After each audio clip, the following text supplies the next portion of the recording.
UFOs, Operation Trojan Horse, John A. Keel. Quote, "There is no plot to cover up the truth, but a sensible decision made by men whose minds have been boggled by just a glimpse of the overwhelming reality they encountered in their search for evidence to prove or disprove the existence of UFOs." Manor Books, Inc. Contents. Forward. Then in Chapter 1, The Secret War. Chapter 2 is to Hell with the Answer. What's the question? Chapter 3, The World of Illusion. Chapter 4, Machines from Beyond Time. Chapter 5, The Grand Deception. Chapter 6, Flexible Phantoms of the Sky. Chapter 7, Unidentified Airplanes. Chapter 8, Charting the Enigma. Chapter 9, The Physical Non-Evidence. Chapter 10, What is your time cycle? Chapter 11, You are endangering the balance of the universe. Chapter 12, The Cosmic Jokers. Chapter 13, A Sheer Cure for Alligator Bites. Chapter 14, Breakthrough. Chapter 15, You Can't Tell the Players Without a Scoreboard. Acknowledgement. This book could not have been written without the unselfish, dedicated, and knowledgeable assistance of hundreds of people throughout the world who offered me immeasurable support in my research and provided me with rare documents, reports, and forgotten files, and back issues of early journals and publications. The back issues of the Aerial Phenomenon Research Organization, APRO, Bulletin 3910 Clydesdale, is that what it is? Clydesdale Road, Tucson, Arizona. And the British Journal Flying Saucer Review, 49A Kings Grove, London, Southeast 15, England, were especially valuable since they had carefully recorded the general history of UFO phenomenon, of the UFO phenomenon of the past 15 years. I also owe a large debt to those people who have worked for many years without reward, often suffering considerable ridicule and even persecution for their perseverance. There are many who have asked to remain anonymous, such as police officers, sheriffs, and local officials who quietly kept me informed of developments in their areas. And there were also several hundred local newspaper editors, reporters, and stringers who cooperated with me in every possible way and provided me with much valuable background information. In addition to this group, there were thousands of readers of my newspaper features and magazine articles who wrote thoughtful letters offering me testimony of their own sightings and experiences. Obviously, it is impossible to give full credit to all my sources or to personally acknowledge the help of so many people. Some parts of this book have appeared in slightly different form in True Saga Flying Saucer Review. Flying Saucers UFO Reports. Mailmen and in my syndicated newspaper features distributed by the North American Newspaper Alliance, NANA. Lastly, this book is dedicated to Lacoon. I don't know what Lacoon is. In these past 4 years, I have learned how he must have felt. J.A.K.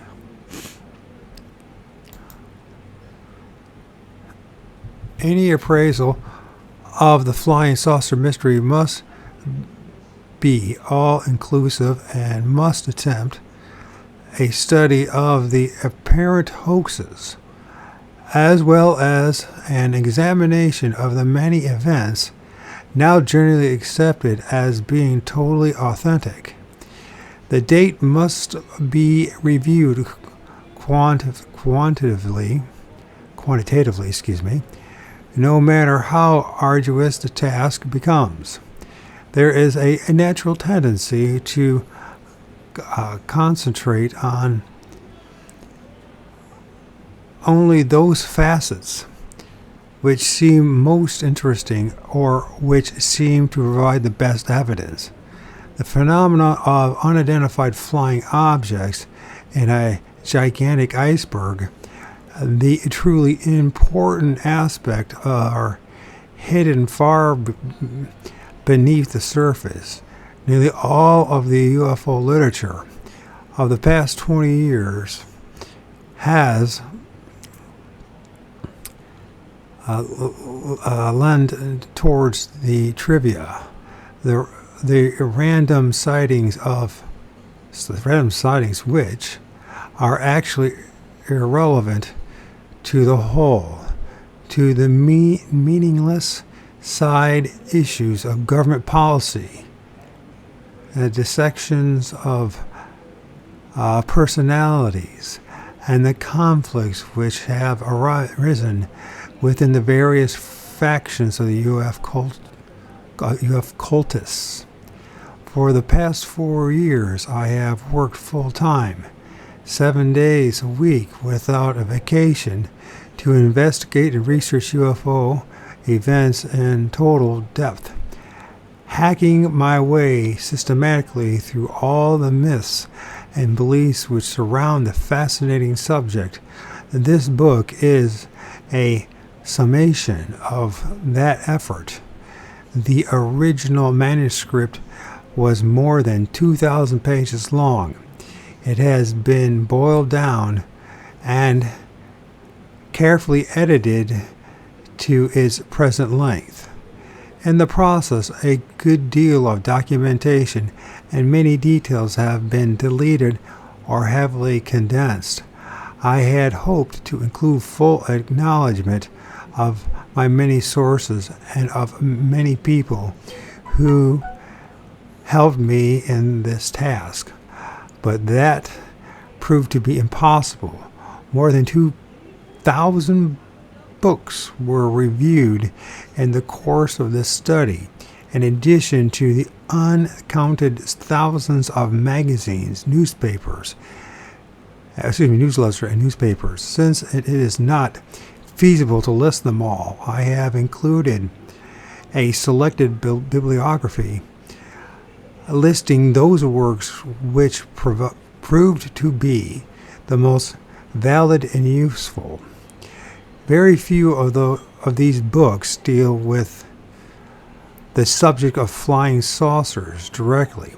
History and what am I saying here? History, psychiatry, of religion, and the occult have proven to be far more important to an understanding of the whole than the many books which simply recount the endless sightings and aerial anomalies.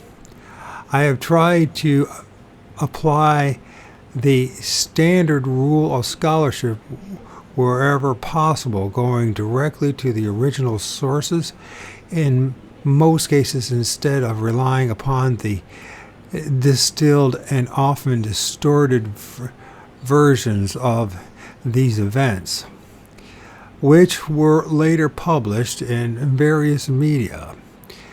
This involved tracking down and interviewing, either by phone or in person, the people who had the experiences, or at least conferring with the investigators who personally checked into some cases and were available to supply taped interviews with the witnesses and were able to and other documentations.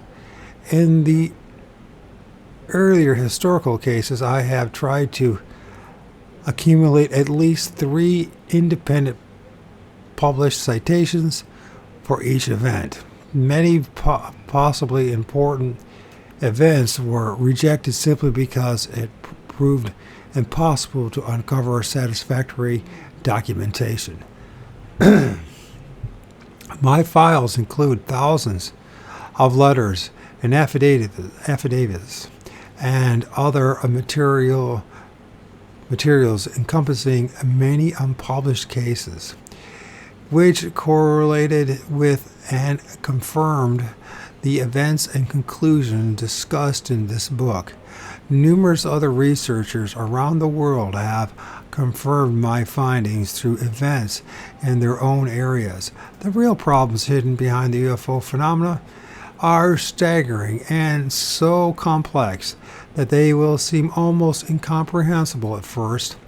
The popular beliefs and speculations are largely founded upon biased reporting, gross misinterpretations, and the inability to see beyond the limits of any one of the many frames of reference. Cunning techniques of deception and psychological warfare have been employed by the UFO source to keep us confused and skeptical. Man's tendency to create a deep and inflexible belief on the basis of little or no evidence has been exploited. These beliefs have created tunnel vision and blinded many to the real nature of the phenomena, making it necessary for me to examine and analyze many of these beliefs in this text. Some readers will be offended and enraged by what I have to say and how I have chosen to say it. It is not my intention to attack any belief or frame of reference. Rather, I have tried to demonstrate how all of these things blend together into a larger whole. John A. Keel. Why UFOs? Operation Trojan Horse. John A. Keel. Quote, "There's no plot to cover up the truth, but a sensible decision made by men whose minds have been boggled by just a glimpse of the overwhelming reality they encountered in their search for evidence to prove or disprove the existence of UFOs." Why UFOs? Operation Trojan Horse by John A. Keel. Chapter 1. The Secret War. On Wednesday, October 5th, 1960, a formation of unidentified flying objects was picked up on the sophisticated computerized radar screens of an early warning station at Thule, Greenland. It its exact course was quickly charted. It appeared to be heading towards North America from the direction of the Soviet Union.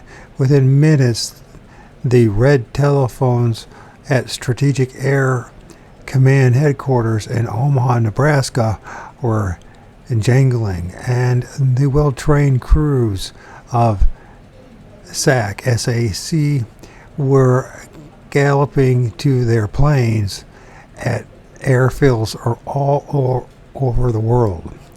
Atomic bomb-laden B-52s already in the air were circling tensely, their crews waiting for the final signal to head for predetermined targets deep within the Soviet Union. SAC headquarters broadcast an anxious signal to Thule for further confirmation. There was no answer. Generals chewed on their cigars nervously. Had Thule already been hit? Suddenly, the mysterious blips on the radar screen changed course and disappeared. Later, it was learned that, quote, an iceberg had cut the submarine cable connecting Thule to the United States. It was a very odd coincidence that the, quote, iceberg chose that precise time to strike. But the mystery of the unidentified flying objects is filled with remarkable and seemingly unrelated coincidences. World War III did not start that day, but it might have. Weeks later, when news of the enigmatic radar signals leaked out, 3 Labour members of the British House of Commons, Mr. Emery Hughes, Mrs. Hart, and Mr. Swingler, stood up and demanded an explanation. The U.S. Air Force replied that the radar signals had actually bounced off the moon and had been misinterpreted. The story appeared in The Guardian, a leading newspaper in Manchester, England, on November 30th, and a week later it was buried on page 71 of the New York Times. Could modern military radar really convert the moon into a formation of flying saucers? I have excellent reasons for doubting it. In May of 1967, I toured a secret radar installation in New Jersey at the Air Force's own invitation, and I was extremely impressed by the complexity and efficiency of the equipment there.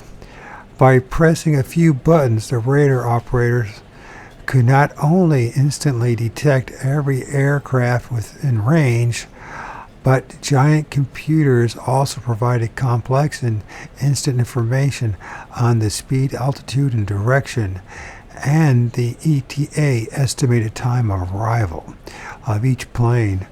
Even the aircraft's flight number appears on the radar screen. Unknown objects can be immediately picked out in the maze of air traffic, and a routine procedure is followed to identify them quickly. If these procedures fail, jet fighters are scrambled to take a look. It is improbable, if not impossible altogether, for the moon or any other distant celestial object to fool this elaborate system. There have been frequent radar sightings of UFOs for the past 20 years. And not only on military radar, but on the sets of weather bureaus and airports. Often in these cases, ground witnesses have also reported seeing the objects visually. When the Federal Aviation Agency tower at the Greensboro High Point Airport in Greensboro, North Carolina, picked up an unidentified flying object early on morning of July 27, 1966, several police officers in the High Point, Randolph County area also reported seeing unidentifiable objects buzzing in the vicinity. They said the objects appeared to be at an altitude of 500 feet and described them as being round, brilliant red-green, and appeared to be emitting flashes of light. The government's official position towards flying saucers have been totally negative since 1953, although a great deal of attention has been paid to the subject behind the scenes. Obviously, any phenomenon which could possibly trigger off World War III accidentally has been taken seriously. An extensive flying saucer flap, quotes, numerous sightings occurring simultaneously in many widely scattered areas, broke in March of 1966. And then Secretary of Defense Robert S.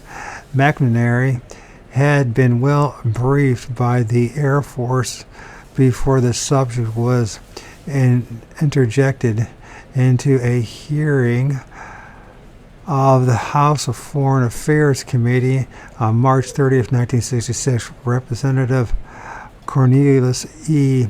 Gallagher of New Jersey, a state where scores of UFO sightings had been reported that month, asked Secretary McNamara,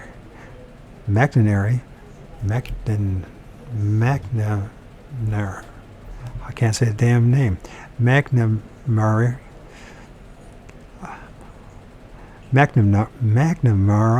sorry about this, McNamara, if he thought there was anything at all to the flying saucer mystery. Quote, I think not, McNamara replied. Quote, I have talked to the Secretary of Air Force and Air Force Director of Research and Engineering, and neither of them places any credence, in the reports we have received to date. Ironically, at 8 a.m. that very morning, C. Philip Lambert and Donnie Russell Rose, both stable men with good reputations, were driving to work outside of Charleston, South Carolina, when they reportedly noticed a strange circular object spinning in the clear sky above the Southern Trucking Company terminal on Meeting Street Road. They stopped their car and watched the object for about 8 minutes. Quote, it looked like a sterling silver disc. Lambert said, quote, it was about 14 feet tall and 20 feet diameter. That sounds more like almost like an oval or egg shape, huh? Oval. He just happened to look up in the sky. It was such a pretty day. I knew we saw it. We were both wide awake and neither of us drinks. End of quote. A veteran of 8 years in the airborne infantry, Lambert estimated that the object was 800 to 900 feet above the ground when they first saw it. It appeared to be spinning rapidly and was constantly shifting from one position to another. This was what ufologists call a Type 1 sighting, a low-level object observed and reported by a reliable witness. March 30, 1966 was a flap date, and the local newspapers from coast to coast carried dozens of other Type 1 sightings that day. Many of them involved police officers, pilots, and other above-average witnesses. Weeks later, when all of the clippings and the reports for that day had been collected by the author, we found that extensive sightings had also been reported in the following states: Michigan, New York, Long Island, Ohio, New Jersey, Wisconsin, Iowa, and other sections of South Carolina. This was a typical minor flap, and like most flaps, it received no national publicity, and none of the sightings was published outside of its place of origin. While all this was going on, Secretary McNamara,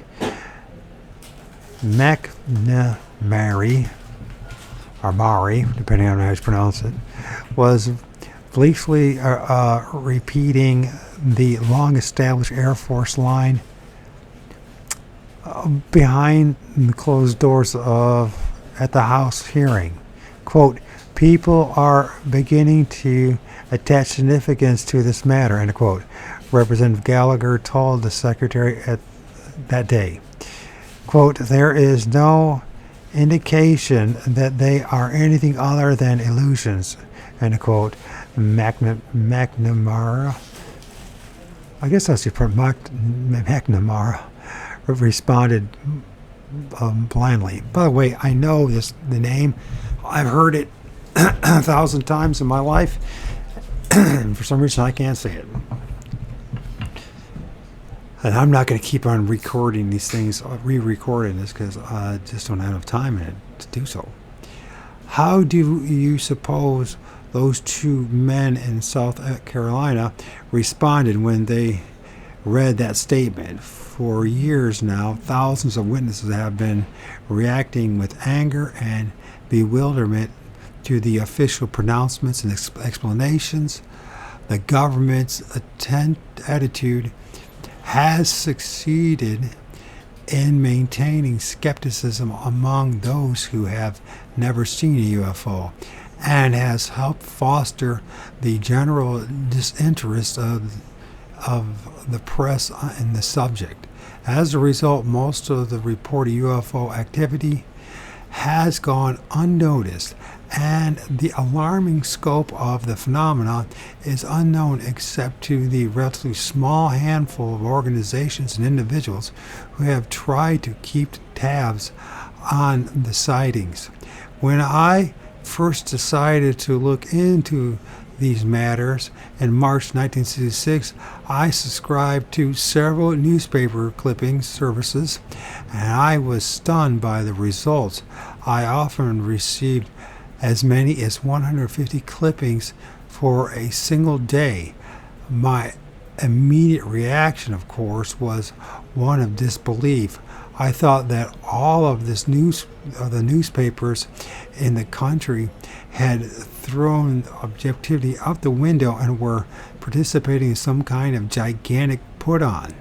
It seems impossible that so many unidentifiable things were flying around our sacred skies without being seriously noticed by both the military and scientific community.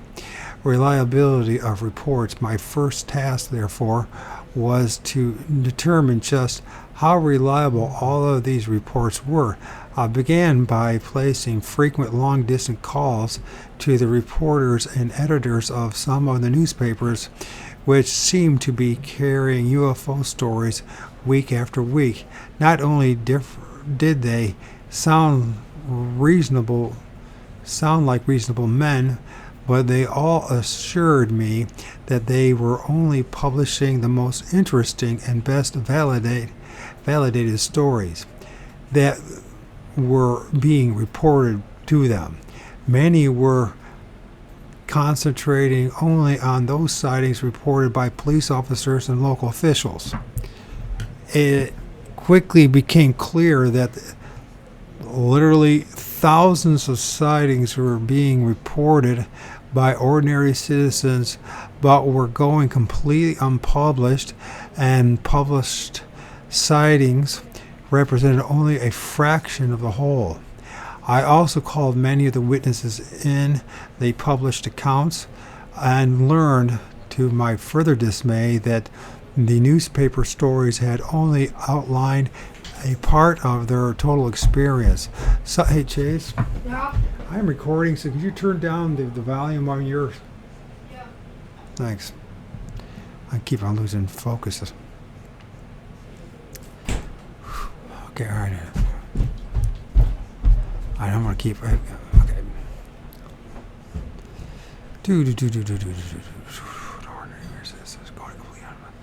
So it quickly became clear that literally thousands of sightings were being reported by ordinary citizens, but were going completely unpublished. And the published sightings represented only a fraction of the whole. I also called many of the witnesses in the published accounts and learned, to my further dismay, that the newspaper stories had only outlined a part of their total experience. Some of them claimed the objects had pursued their cars, had landed briefly beside the road near them, or had even reappeared later over their homes.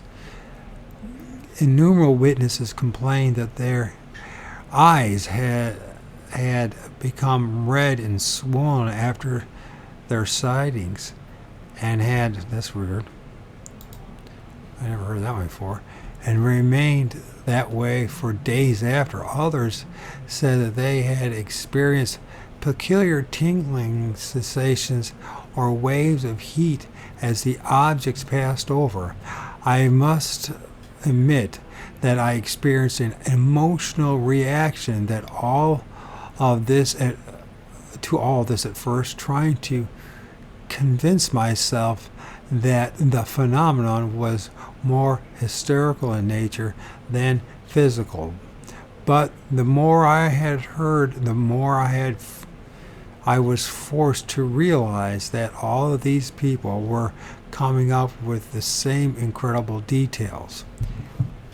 It became apparent that the only way to properly investigate this situation was to travel to the various flap areas personally and interview the witnesses in depth, applying the standard journalistic techniques that I had learned from being a reporter and a writer for 2 long decades.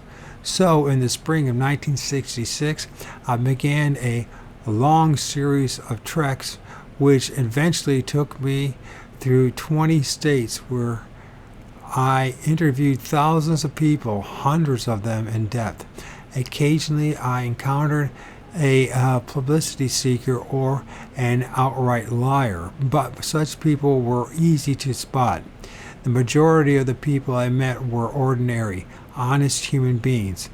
Many were reluctant to discuss their experience with me at all until I had won their confidence and assured them that I was not going to ridicule or slander them.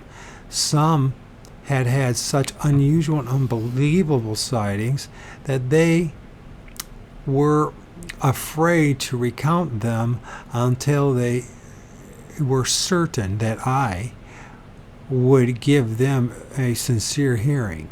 In my typical reporter fashion, I only extracted information and gave little or none in return. I seldom let the witness know that other people in other sections of the country had told me identical stories, which seemed to corroborate their own experiences.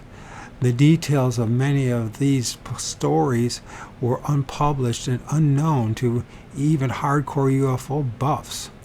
By maintaining this secrecy, I was able to make unique correlations that might not otherwise have been possible.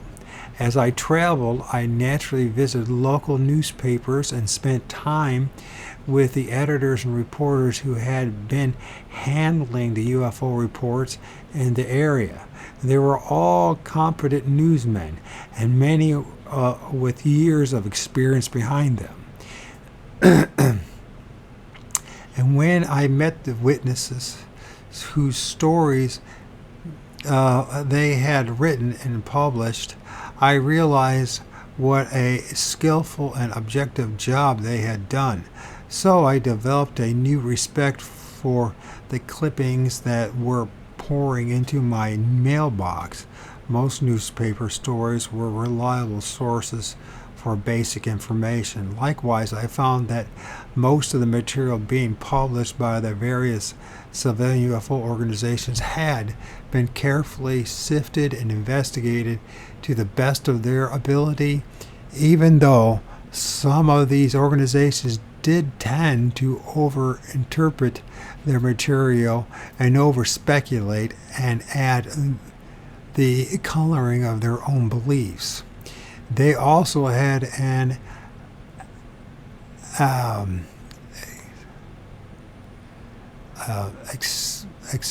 separate. I don't know what that word is. Let me try it real fast. Sorry. I know the word, but I can't say the word. It's like I have MS, so those who may hear this for the first time, it gets in the way of stuff, so. I can't.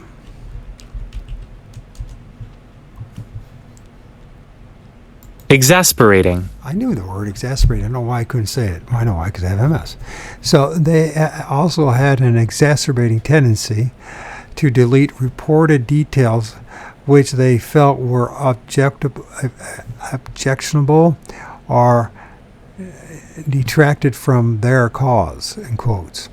The witnesses, I concluded, have been giving honest descriptions of what they have seen, and their local newspapers have been giving objective accounts of what they reported. The nature and the meaning of what they saw is another matter, and the answer could not be found in the newspaper clippings. However, it was possible that those clippings could supply some broad data about the overall phenomenon. None of the UFO organizations had made any effort at all to extract such data. The U.S. Air Force had tried in the early 1950s, but had apparently given up in despair. So my next job was to translate the seemingly random clippings and reports of investigated cases into some form of statistical information, patterns of the phenomenon. More than 10,000 clippings and reports reached me in 1966, in contrast with the 1,060 reports allegedly received by the Air Force during the same period. I had checked out many of these cases personally and had become convinced of their validity. Throughout 1967, I devoted my spare time to sorting this great mess of material, categorizing it, boiling it down into valid statistical form. It was an enormous job, and I had to do it alone. I threw out most of the lights in the sky types of reports and concentrated on type 1 cases. Obtained astronomical data on the meteors, etc., for the year, and from the National Aeronautics and Space Administration, I obtained information on all the year's rocket launches. By checking the UFO reports against this data, I was able to sift out the possible or probable misinterpretations that were bound to occur. My first interest was to uncover whatever patterns or cycles that might exist in the flap dates. I ended up with 2 files, one containing the Type 1 sightings, 730 in all, or 7.3% of the total. The other, the best of Type 2 sightings, high-altitude objects performing in a controlled manner and distinct from normal aircraft and natural phenomena. There were 2,600 reports in this second group. Thus, I was working with 33.3% of the total. Radio and TV surveys, which rule the industry, work on a fair smaller sampling, claiming that a survey of 1,500 TV viewers represents the viewing habits of the whole country. As a result, I had organized the sightings by dates. The first significant pattern became apparent. This was that sightings tended to collect around specific days of the week. Wednesday had the greatest number of sightings, and these were usually reported between the hours of 8 and 10 p.m. Oh, like people going to church on Wednesdays? What's going on Wednesdays to make that happen? Wednesdays, 25%. So this is dates and percent of total reports. Wednesday, 20.5%. Thursday, 17.5%. Friday, 15.5%. Saturdays, 15%. Mondays, 13%. Sundays, 11%. And Tuesdays, 7%. Of the sampling used, 5% were not dated. If the UFO phenomena had a purely psychological basis, then there should be more sightings on Saturday night when more people are out of doors, traveling to and from entertainment, etc. Instead, we find that the greatest number of sightings were reported on Wednesday, and then they slowly taper off through the rest of the week. The lowest number occurs on Tuesdays. This inexplicable Wednesday phenomena proved very valid and was repeated throughout 1967 and 1968. That was your husband. This does not mean that the flying saucers are out on force every Wednesday night, but when there is a large flap, it nearly always takes place on a Wednesday. The one notable exception is the flap of August 16, 1966, a Tuesday night in which thousands of people in 5 states witnessed unusual aerial phenomena. By carefully studying the geographical location of the reported sightings during these flaps, we came upon another puzzling factor. The reports seemed to cluster within the boundaries of specific states. For example, during the flap of August 16, there were hundreds of sightings in Arkansas. And these seem to be concentrated in 2 belts which ran the length of the state from north to south. Yet we did not receive a single report from the neighboring states of Oklahoma, Mississippi, Tennessee, and Louisiana that night. Minnesota and Wisconsin both far to the north of Arkansas participated in the same flap, but the majority of the sightings seem to be concentrated in Minnesota. And the UFOs seemed to confine their activities within the political boundaries of that state. That's just a big red flag right there. That's just a big red flag.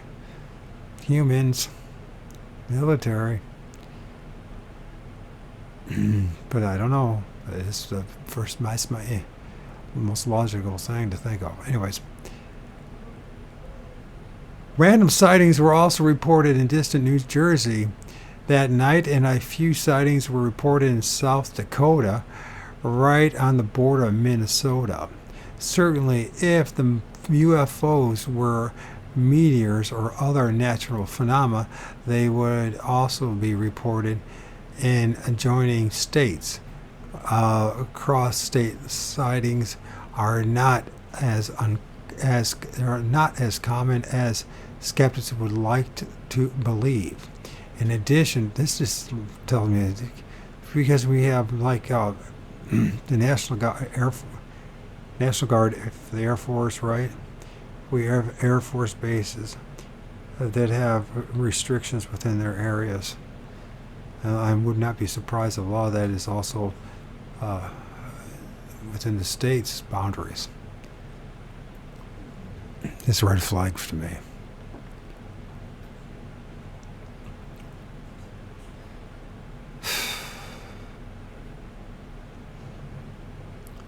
That's a red flag to me. But it doesn't mean I'm right. It doesn't mean that I don't know enough data to make. But this section right here, I'm just like, what?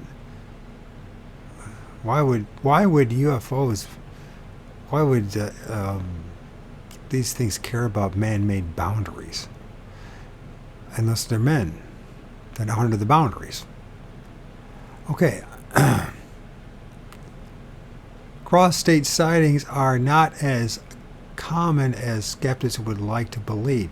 In addition, the objects often linger for hours in one area. At Fort Smith, Arkansas, the newsman John Garner took his KFSA microphone into the streets and broadcast the description of the strange multicolored lights that coverted over the city for hours as great crowds of people watched. Another newsman, Ken Bach of KDRS, Paragould, Arkansas, did the same that night. In my studies for several other flaps, I have discovered the same baffling and geographical factor. If the UFOs are actually machines of some sort, their pilots seem to be familiar not only with our calendar but also with our political boundaries of our states. They not only concentrate their activities on Wednesday nights, they also carefully explore our state's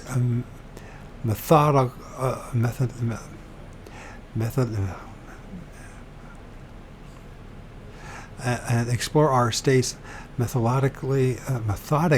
I can't say the damn word. Methodically from border to border. Does this sound like the work of Martians or extraterrestrial strangers?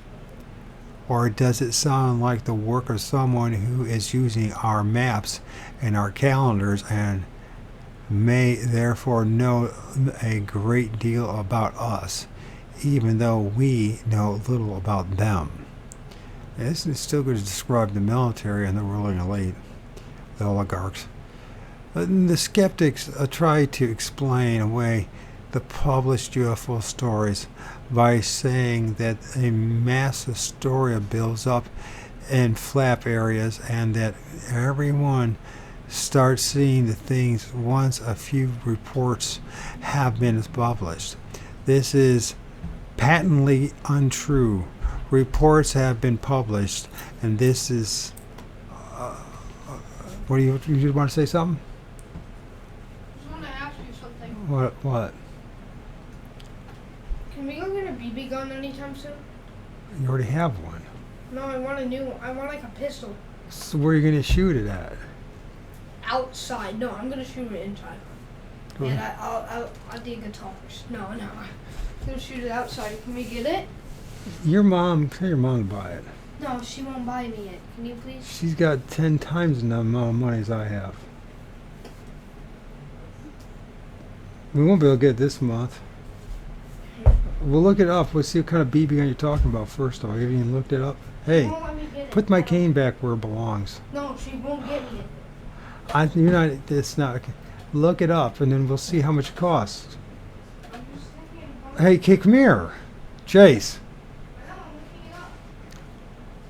Now I lost a total of, and there's never going to be a convenient time to do it, so I'm just going to do it. And I apologize to the rest of you folks for dealing with me. But the reason why I'm doing this is not to win a following of any great numbers. I'm recording this because I want to get back to doing my research on what's going on around me. Us, in the air, and in the trees. And so this is my research, and since I can't afford to buy books, I'm going to read this and publish it and put it on my YouTube channels, and not to expect anything to have any more than a few dozen of you actually even listen to some of it. This is for me. And if you want to join me in my journey, that's awesome. It's part of my journey, and part of my journey is that I'm a dad, single dad, who pays child support to his mom and gets no support and has my son most of the time. Great system that we live under.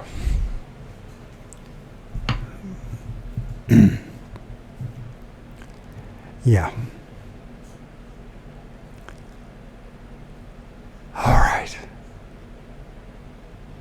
I lost full track here. Does this sound like the works of Martians or extraterrestrial strangers, or does it sound like the work of someone who is using our maps and our calendars and may therefore know a great deal about ourselves? And even though we know a little about them, the skeptics try to explain away the published UFO stories. One has $35. Where I get it at? Cabela's. Well, maybe we'll see what it's like at the end of the month. I won't have. Can I just? I'm gonna go get some money actually. Hey, listen, I ain't gonna take you anyways today. That's the first thing. Can we go on Wednesday? I'm reading right now, and I got like the ends. This reading, the borrow time ends in like 20 minutes, and then I gotta start making dinner. Your mom's picking you up in 3 hours. I'm not driving all the Kabbalah to get your baby on today. Forget about it. All But right. listen. At the end of the month, in 2 weekends, although I'm sure I'll have it before then, we'll just figure about towards the end of the month, okay? When I have how much money I got for everything else that I need to pay for, okay? Okay. The skeptics are trying to explain away the published UFO stories by saying that the mass hysteria builds up in the flat areas and that everyone starts seeing things once a few reports have been published. This is patently untrue. Nearly all the published reports of flap dates appear on the same day. There is no time lag and no building up of reports. Random individuals of widely separated areas all apparently see unidentifiable objects on the same night and dutifully report their observations to their local police or newspapers, seldom realizing that anyone else has seen something that night. This is very suspect in its own right. The next day, the newspapers in several areas or even several different states carry their reports. The flap has come and gone in a single day. Even then, people are reading the Arkansas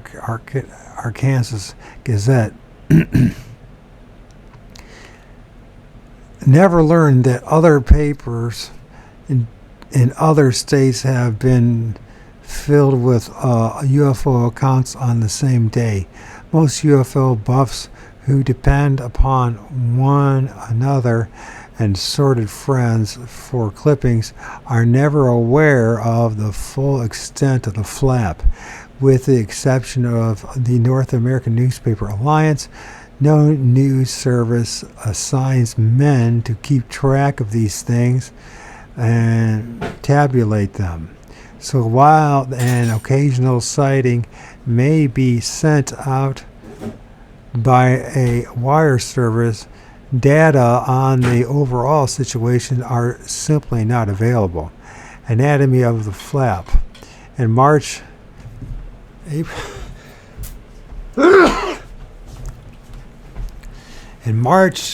April, through April of 1967, the published UFO sightings outstripped all previous years. I received more than 2,000 clippings and reports in March alone and was able to investigate many of them at first hand. This smells of human intervention to me. Especially 1966 or 67, with all the things going on. 66 or 67, you have all these UFO sightings. You have the Patterson film, the involvement of the Hollywood, the military, governments. Yeah. And by the way, I'm not saying I don't believe in UFOs. And I know Sasquatch is real because I've seen it. But I also don't. Anyways, we're going to read it anyways. I received more than 2,000 clippings and reports in March alone and was able to investigate many of them at first hand. Yet the major news media ignored this flap. How does one single person get 2,000 news clippings and he could, and sure he could, he's a journalist and all that, but he's got his Keel had deeper connections than most people are willing to admit. So it seems not to say this is not worthy of reading. I'm just saying when we're talking about the spirit realm, we're talking about religion, we're talking about banking, we're talking about the political system, the oligarchs and ruling elite, what's going on with the supernatural, quotes supernatural. Yeah, there's a lot of mind fuckery going on. At the same token, people like myself and millions of other people have had sightings, experiences that that even if there was drone technology back in 1966, couldn't explain what we've seen. And just because the Patterson film showed up doesn't mean we are experiencing the same thing as what the Patterson film is. And I mean, that's just a red flag. And then I started talking about this stuff and being honest about it, and M.K. Davis just throws me on the bus. Won't even talk to me. Because I got honest about the fact that about Bigfoot, and I came in, I saw it go through a tree. I said, come out of a tree. I think it's because he can't accept the fact that maybe he, just like, it's like religion. This whole thing about UFOs and Bigfoot and Jesus and Allah, and it's all like this fundamentalism is being fanatical about stuff, and we become so indoctrinated we refuse to admit that we might have spent decades of our lives going down the wrong path. It's a tough one to swallow. Very few people are honest enough to change course, trajectory. I can't even say damn words. Anyways, they change course, and this is the problem. People don't seem to want to be honest about the fact that we just might be going down the wrong course again. But here's the thing. Tradition, legends, mythology, people have been dealing with things in the skies for a long time. Obviously, in fact, our ancestors spent a lot more time looking at the sky than we do. In the West, we hardly spend any time looking at the sky anymore. Maybe this is something that,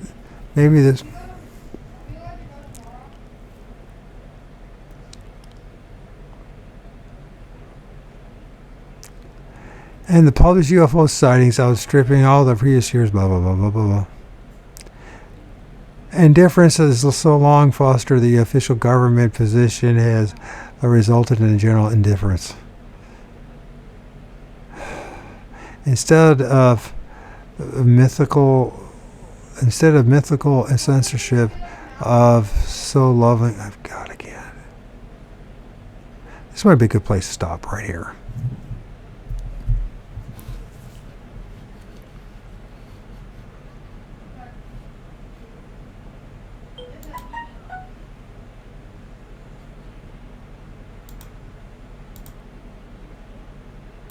Anatomy of a flap. In March through April of 1967, published UFO sightings outstripped all previous years. This is very suspect, especially the fact when you have the Patterson film coming out the same year. I received more than 2,000 clippings and reports in March alone, and was able to investigate many of them at first hand. Yet the major news media ignored this flap, perhaps because none of the editors realized it was happening. Instead of the mythical censorship so lovingly expounded in some cultist circles, we have a lack of communication and a complete lack of research. The indifference so long fostered by the official government position has resulted in a general indifference. The biggest flap in March 1967 occurred on a Wednesday, March 8. Let's review briefly some of the sightings reported on that day. Number 1, Minnesota. Quote, a strange object in the sky hovering around above our homes here is giving some of us folks the shivers. It's becoming such a mysterious light or flying saucer that we can almost work our imaginations into seeing it land some green men from outer space into our backyard. The thing moves with a gliding motion, with a brilliant light, and sometimes just hovering, and sometimes moving with utmost speed. It appears each night at 8 o'clock and stays for about 1 hour before it fades away. Floodwood, Minnesota, Rural Forum, March 9, 1967. Number 2, Michigan. Quote, police said they received 8 reports that a UFO hovered over Leggett School about 8 p.m. Wednesday. End of quote. The Air Force and Grosse Pointe Woods police were investigating reports of a, quote, burning orange oval, end of quote. Very interesting orange. Oval as well. Which had been photographed by 2 persons that week. Quote, there was definitely something out there, end of quote, said Mayor Raymond Niles, Selfridge Air Force Base operations officer. Quote, too many people saw it, end quote. Detroit, Michigan, Free Press, March 11, 1967. Number 3, Oklahoma. At 8:45 p.m. on Wednesday night, Mrs. Homer Smith stepped onto her back porch and, quote, was astonished to see a twirling object with colored lights, end quote, going over 9th Street heading south. She called her 10-year-old son, and he saw it too. She said the UFO was traveling and twirling so fast that it was difficult to count the lights on it. but they were colored, and what she believed to be the rear of the ship had what looked like, quote, spits of fire coming from it, end quote. That's very suspect. Sounds very human, like in Henrietta, Oklahoma, a daily freelance, March 19th, 1967, Arkansas.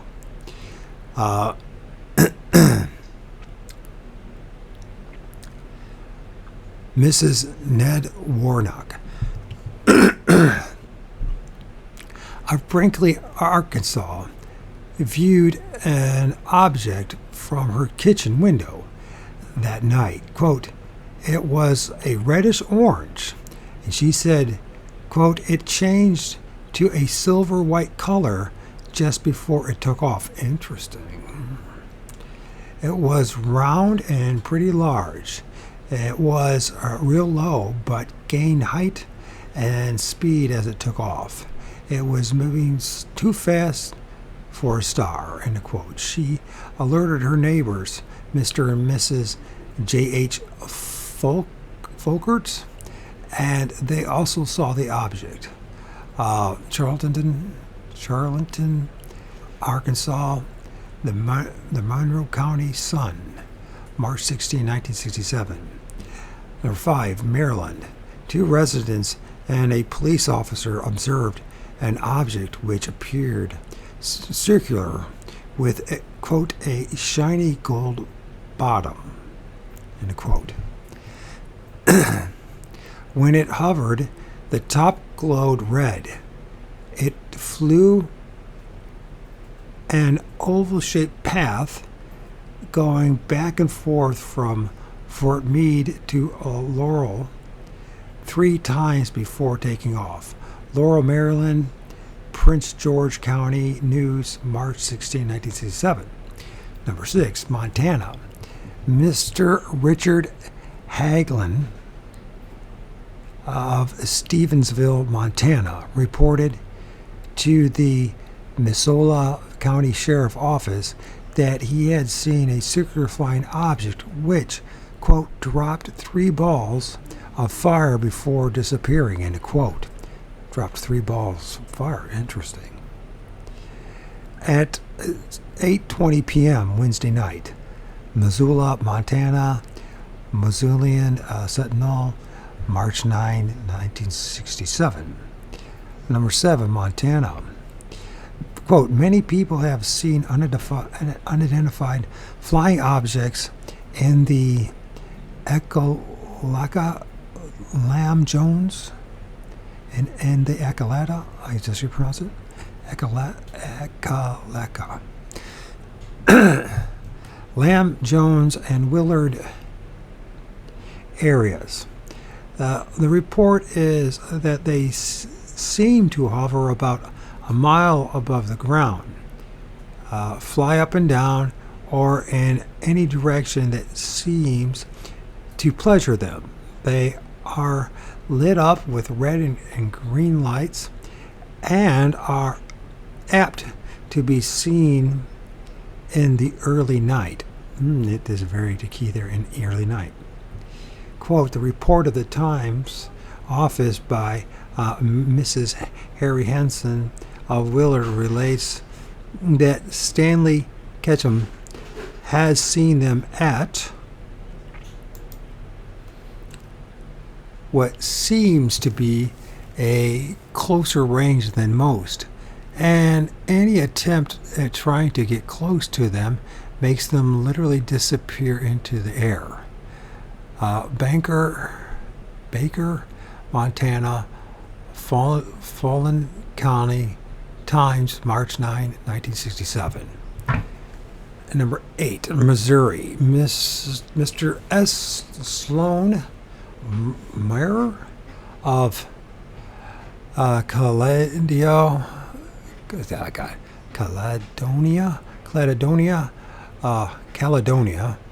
Missouri, observed a flashing light from his kitchen window at 7:15 p.m.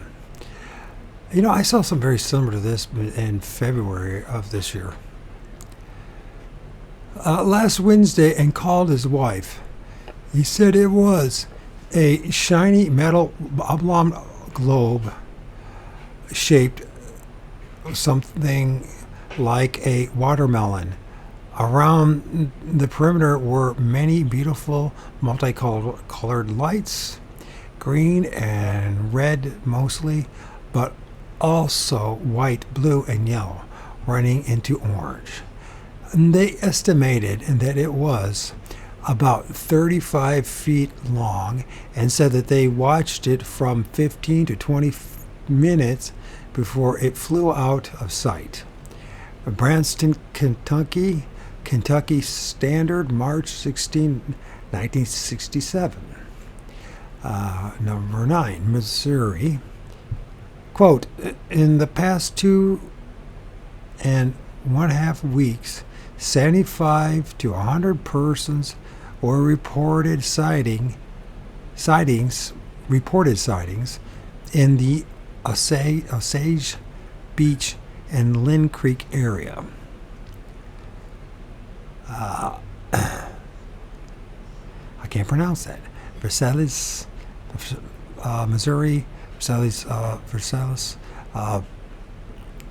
leader statement, March 16, 1967. Number 10, Missouri. Mrs. Phyllis Rawls of Bouncton, Missouri, reported seeing a multicolored object at 8 p.m. Wednesday. She described it as having flashing blue, green, and white lights. It hovered for 2 hours, moving in an up and down motion.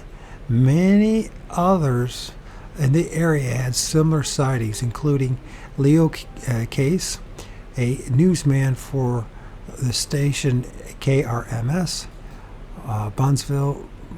Boonville, Missouri Daily News, March 9, 1967.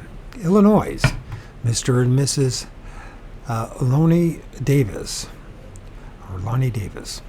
were driving on Route 30 around noon when they saw a beam of light come from a wide open area south of them. They stopped and observed a strange object for 3 to 4 minutes. It was very brilliant. Mrs. Davis said that cast a red and blue color. It was circle shaped. It seemed to come towards us, but gained height until it went back of a small cloud. We watched for about 10 minutes more, but it never appeared again. Ronald Kohlberg of Aurora, Illinois, said he and other residents of his neighborhood, quote, have noticed an unusual light in the sky west of their area every night for a few months. Aurora, Illinois, Beacon News, March 9, 1967. Number 12, Illinois. Several witnesses in Pontiac, Illinois, reported sightings to the state police on Wednesday. They said a white light flashed occasionally with a less frequent red light and a periodic green light. The object appeared between 10 p.m. and midnight and moved up and down slowly. Well, more than a dozen people have seen the object this week. Pontiac, Illinois leader March 10, 1967. Illinois again. Knoxville County Deputy Sheriff Frank Carson, and 20 other persons watched a pulsating white and red circular object for several hours on Wednesday night. The object resembled an upside-down bowl and appeared to be about 2,000 feet off the ground. Deputy Carson added that a similar object crossed over his car. Monday, as he drove along the Interstate 74 near Galesburg, Illinois, but he was scared to tell anyone about it then. There were also reports of UFO sightings Wednesday night in Warren and Henry County, west of Galesburg. Associated Press story, widely circulated March 10, 1967. Illinois state police and scores of others watched UFOs near Flanagan, Illinois. On Wednesday night, a state trooper named Kennedy said he had followed the object to US 51, where he met two Woodford County deputies who had been watching it approach Minnook from the east. The object was a brilliant bluish white and red. Bluish white and red. Bloomington, Illinois, pentagram, March 10, 1967. Illinois, flying saucer reports, one of them from a veteran policeman and pilot, flooded the Knox County Sheriff's Office in Galesburg Thursday. Dozens of similar reports poured into police departments in Moline, Illinois. Chicago, Illinois. News, March 9, 1967. Number 16, Iowa. On Wednesday, Thursday, and Friday nights of last week, unidentified flying objects were reported by several persons, including Dr. and Mrs. W.G. Tights, I guess I should pronounce it, Connie Daggett, and their younger brother Jack Chadwick, and John Kawala, I guess Kaiwala, something like that.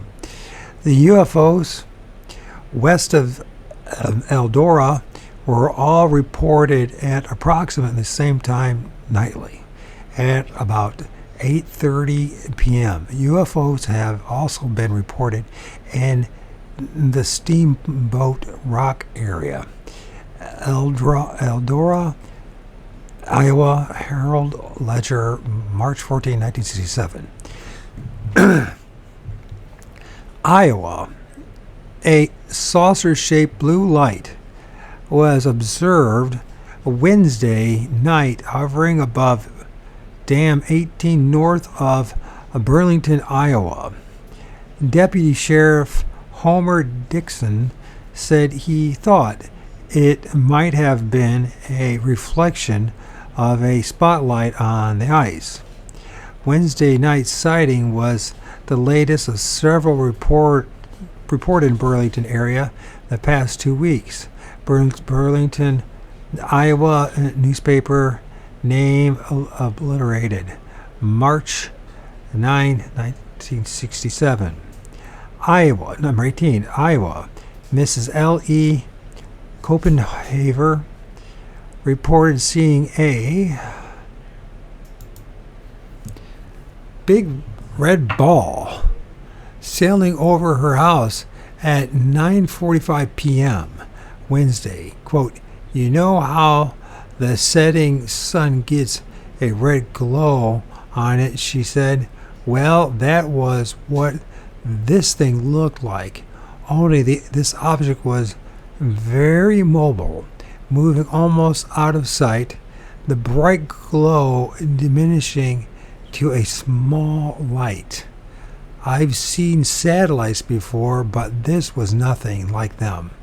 It moved so fast and maneuvered so quickly." Her father, Walter Engstrom, said he also saw the same object. Boone, Iowa News Republican, March 10, 1967. Kansas.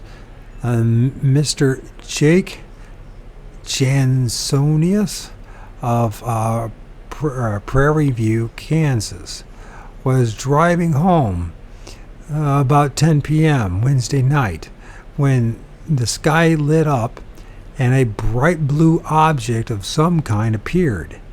While he was watching it, it shot straight up in the air, and half of it turned fiery red as three blazing tails reached towards the ground. It moved to the west and then dropped down out of his line of vision. He drove a short distance when the sky lit up, proof in one big splash. What the hell? The sky lit up, proof, and it's poof. That's what it is. The light lit up, poof, in one flash, and immediately ahead of me, the saucer-shaped object began to spread apart. One half still blue and the other fiery red. As the distance widened between the two parts, a connecting band, which appeared to be about 1.5 feet thick, formed. While I was watching, the object broke up and disappeared in a flash. Phillipsburg, Kansas Review, March 16, 1967. That sounds familiar. I've seen something similar to that. And number 20, Kansas. Several police officers in Marion, Kansas, watched an unidentified flying object Wednesday night between 8 and 8:30 p.m. Marion Police Dispatcher Sterling Frame and others viewed it through binoculars and stated it changed color, red, green, and yellow. They all agreed they saw it. There's no question about that. Marion, Kansas, Marion County Record, March 9, 1967. Number 21, Kansas. Around 9 o'clock Wednesday night, several Towanda youths were parked along the road northwest of town when they observed revolving red, white, and blue lights flashing in the sky above Wilson Field in the vicinity of a city water well. The boys fetched City Marshal Virgil Osborne, and he went with them to the area and viewed the lights himself. Osborne said, quote, "The trees along the river were lit up from the reflection as a mysterious object moved over them," end of quote. A line of cars led by Osborne followed the object as it continued its course without changing direction or altitude until it was out of sight. Whitewater, Kansas Independent, March 9, 1967. 22, Kansas Sheriff G.L. Sullivan and Police Chief Al Kisner watched a hovering object for more than an hour on Wednesday evening near Goodland, Kansas. They said the thing resembled a sphere from 12 to 14 feet long, with an object attached to the bottom which appeared to be about 12 feet in diameter. There were 3 lights on it, red, green, and amber. A Goodland policeman, Ron Wehunt, reported seeing an oval-shaped domed. You okay? You all right, buddy? Oval-shaped domed object about 50 feet long that same evening. He said it flew over the city at a moderate speed and appeared at an altitude about 1,000 to 1,500 feet. Norton, Kansas. Telegram, March 14, 1967. These 22 reports are a mere sampling but they provide an idea of what happened on a single Wednesday night in March 1967. This was not an exceptional flap. It was, in fact, a rather ordinary one. And none of these incidences is of special interest. You want to say hi to everyone? What? I'm recording. You want to say hi to everyone? Special forces, more like special needs. Ba-dum-bum-bum. I don't know what that meant, but he likes to be silly. It's good to have a sense of humor, even if it doesn't make sense. Anyways, these 22 reports are a mere sampling, but they provide an idea of what happened on a single Wednesday night in March 1967. This is not an exceptional flap. It was, in fact, a rather ordinary one, and none of these incidents is of special interest. There were 74 flap dates in 1966, many of them much larger than that of March 8 of 1967. Well, why don't we read about them then? The flap of March 8 seemed to be largely concentrated in the states of Kansas, Illinois. In fact, much of the UFO activity in recent years has been focused on the Midwestern states.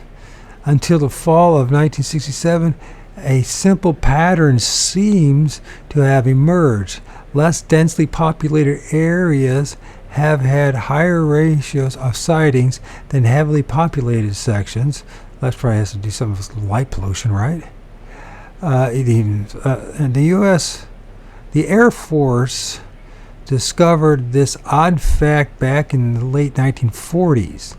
If this were a purely physical phenomenon, then there should be more reports in the more densely populated areas.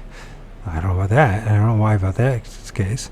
Instead, the reverse has been true.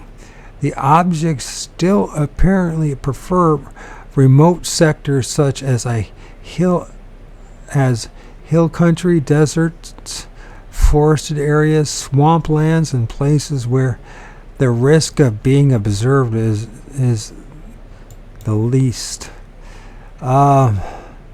As you will note from the sample cases mentioned previously, the majority of the sightings were made between 7:30 and 9:30 p.m. That's very interesting. I've been filming a lot of stuff around that time period as well, and I didn't even know that. First time I started reading this book. But throughout rural America, most of the population is at home and planted in front of the TV sets at that hour, particularly on weekday nights. In other studies, we have determined that the majority of the reported landings occur very late at night in very isolated locales where the chances of being observed are very slight. In most farming areas, the people are early risers, and therefore most of the population is in bed before 10 p.m. It is after 10 p.m. that the unidentified flying objects cut loose. When they do, when they do happen to be observed on the ground, it is either by accident or design, and usually they take off the moment they have been discovered, or they inexplicably disappear into thin air. Already we can arrive at one disturbing conclusion based upon these basic factors of behavior. If these lights are actually machines operated by intelligent entities, they obviously don't want to be caught. They come in the dead of night, operating in areas where the risks of being observed are slight. They pick the middle of the week for their peak activities, and they confine themselves rather methodically to the political boundaries of specific areas at specific times. All of this smacks uneasily of a covert military operation, a secret buildup of remote areas in remote areas. Unfortunately, it is not all this simple. The first major UFO flap in the Midwest took place in 1897. There's something else going on here. If secrecy is, quote, their goal, goal, then both our newspaper wire services and our government have happily been obliging them. What are the reasons? And more importantly, what are the pitfalls? If strange unidentified flying machines are operating freely in our midst, I wonder if we can really accept what Secretary of Defense McNamara told the House Committee on Foreign Affairs on March 30, 1966. Quote, I think that very report so far has been investigated, quote. He said, quote, and in every instance we have found a more reasonable explanation than that it represents an object from outer space or a potential threat to our security, end of quote. Yeah, now we're talking about interdimensional beings and spirits, possibly, right? And it's very interesting because I need to start documenting when I'm filming things. I can document the time period, but I need to document the day. Because I never thought much about, thought much of the day of the week when I'm filming this stuff. Okay. The newspapers of March 9, 1967 quoted Dr. J. Allen Hynek as dismissing the number of the March 8 sightings as being the planet Venus. But I worry about the report of two Erie, Pennsylvania policemen, William Rutledge and Donald Peck, who said they watched a strange light over Lake Erie for 2 hours on Wednesday, August 3, 1966. It appeared as a bright light when they first noticed it at 4:45 a.m. and moved east, and they said stopped and turned red and disappeared. A moment later it reappeared and was now a bluish white, and they watched it until 6:55 a.m. As the sun came up and dawn flooded the sky, the object ceased to be a mere light. It became a definite silvery object, possibly metallic, and finally it headed north towards Canada and disappeared. Could all of these other strange lights in the sky also be silver metallic objects when viewed in daylight? If so, then we can forget about all the theories of swamp gas, meteors, plasma, and natural phenomena that have been bandied about by the skeptics for the past 20 years. And that's the end of chapter 1. The end of chapter 1 of why UFOs, Operation Trojan Horse by John A. Keel. And I'm going to do this. I need to do this.